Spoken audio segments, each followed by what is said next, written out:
Top 5 thrift store finds of the week. Number 5, custom made doll case featuring creepy ass dolls from around the world. 4, it was $12.99 by the way.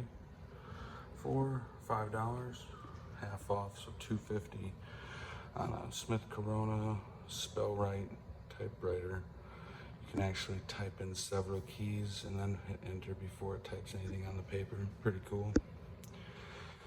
Number 3, $5 Anheuser-Busch briefcase, probably an employee.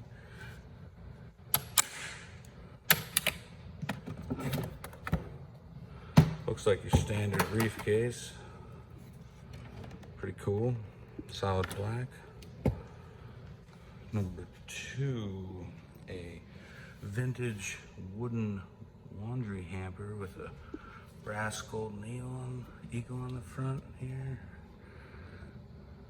Pretty cool. That's $7.99. And number 1 thrift store find of the week. It's called a silver Marshall turntable cassette player, 8-track player. Pretty badass. $25 at Goodwill.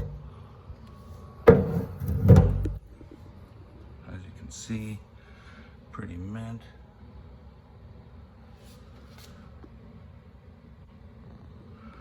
That's it. Giddy up.